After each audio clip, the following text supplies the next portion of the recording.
सोचिए एक ऐसी जगह है जहां लोगों को भक्त बनाकर उनका धर्म ही बदल दिया जाता है। जी हां, छांगुर बाबा वही नाम है जो कभी श्रद्धा का प्रतीक था, अब बन चुका है धोखे और हवस का पर्याय। एक दलित युवती जब इस बाबा के रैकेट का पर्दाफाश करने निकली तो उसे बनाया गया दरिंदगी का शिकार। न सिर्फ उसकी अस्मिता छीनी गई बल्कि उसे जबरन धर्म बदलने पर मजबूर किया गया। और सबसे बड़ा सवाल, क्या मीडिया इस पर चुप है? कहाँ है वो सामाजिक न्याय के ठेकेदार? क्या कोई बोलेगा उस दलित लड़की के लिए जिसने भगवान के नाम पर नरक देख लिया? साथियों, आप सबसे पहले युवती का पूरा इंटरव्यू देखिए। क्या नाम है आपका? मालती। मालती कहाँ के रहने वाले हो? सिद्धार्थनगर। सिद्धार्थनगर किस गाँव के? धनौरी। ये कहाँ पड़ता है? सहियापुर के पच्चू। तो क्या हुआ था आपके साथ? पूरा मामला क्या था?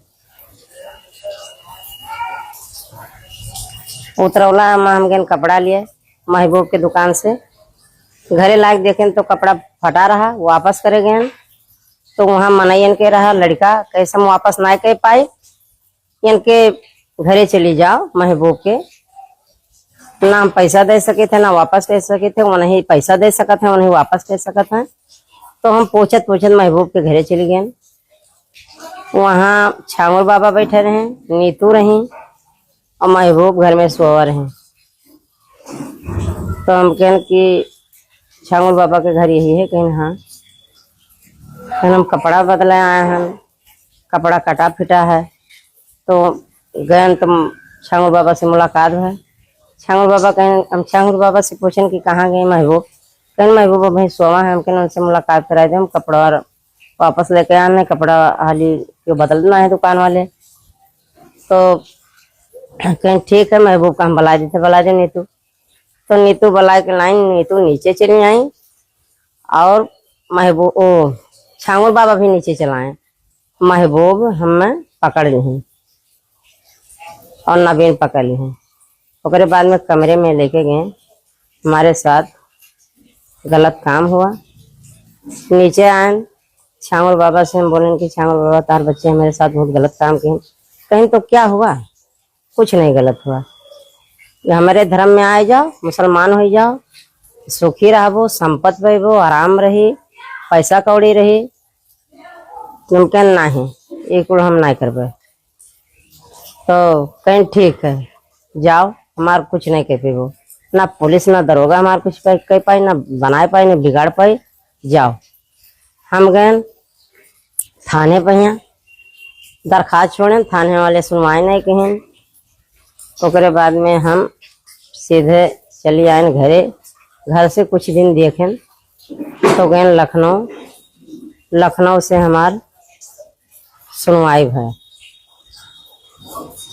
2 मास की बात आवत रही, क्या मामला रहा? वो कही कि जब हम मुसलमान बना लेबे तो गौ के मांस खाए, पूरी निकाब पढ़ाई और नकाब पहनाई। किसके साथ निकाह करने की बात कर रहे थे? अब वही जाने हैं, ओकर भाई है कि भतीजा है कि ये है। अब केहू साथे शादी करत, निकाह पढ़ावत। कौन कौन था जो आपके साथ गलत किया था? महबूब और नवीन। कहाँ के रहने वाले हैं लोग? छांगुर के लड़के हैं दोनों। कहाँ के रहने वाले हैं ये लोग? उतरौला। अब आप क्या चाहती हैं? अब हम सोचे थे कि इनके फांसी हो जाए तो ठीक है। किस धर्म की मानने वाली हैं? बुद्ध भगवान का। बौद्ध धर्म की मानने वाली। हाँ। अब वो लोग जो है मुस्लिम धर्म का बनाना चाहते। हाँ। तो आप अब किस धर्म में वापसी की है? बौद्ध भगवान का। साथियों, यह घटना है उत्तर प्रदेश के बलरामपुर जिले का। ये नाम छांगुर बाबा, असल नाम जमालुद्दीन, खुद को साधु, पीर और गुरु बताता था, लेकिन असल में ये एक संगठित धर्मांतर माफिया का मास्टरमाइंड था जिसने 40 से ज्यादा परिवारों को जबरन धर्म बदलवाया। बाबा के पास थी एक आलीशान कोठी जिसमें चलता था उसका आश्रम, लेकिन भीतर से वही कोठी थी धर्म परिवर्तन की एक प्रयोगशाला। इस रैकेट की सबसे चौंकाने वाली गवाही दी है एक दलित युवती, जैसा कि आपने उस वीडियो में देखा। उसका आरोप है कि जब उसने बाबा और उसके गुरुओं की एक गलत हरकतों का पर्दाफाश करने के लिए कोशिश की तो उसे पहले शारीरिक शोषण का शिकार बनाया गया, फिर धमकी दी गई कि अगर जिंदा रहना है तो मुसलमान बन जाओ। इस बयान से पूरे प्रदेश में सनसनी मचा दी, लेकिन दुख की बात यह है कि अभी तक कोई बड़ा नेता बोला ही नहीं। ना कोई बड़ा दलित चिंतक। एटीएस एंटी टेरर स्क्वाड और ईडी एनफोर्समेंट डायरेक्टोरेट की रिपोर्ट के मुताबिक छांगुर बाबा को विदेशी फंडिंग मिल रही थी। 51 करोड़ से ज्यादा की रकम का इस्तेमाल धर्मांतर कराने में हुआ। इन पैसों से लोगों को लुभाने, फुसलाने और धमकाने का काम होता था। एटीएस ने बाबा और उसकी पत्नी को गिरफ्तार कर लिया है। ईडी ने उसके अकाउंट्स और ट्रांजैक्शन को खंगालना शुरू कर दिया। उस बाबा की आलीशान कोठी, जो उसके धार्मिक साम्राज्य का मुख्यालय थी, उसे यूपी सरकार ने बुलडोजर से ढहा दिया। प्रशासन का कहना है कि कोठी अवैध निर्माण थी और वह धर्मांतर के लिए इस्तेमाल हो रही थी। इस एक्शन से सरकार ने संदेश देने की कोशिश की है कि जो देश विरोध करेगा वो जमीन पर आएगा। लेकिन सवाल ये है कि जिस दलित लड़के की इज्जत के साथ खेला गया, क्या उसकी लड़ाई अकेले की है?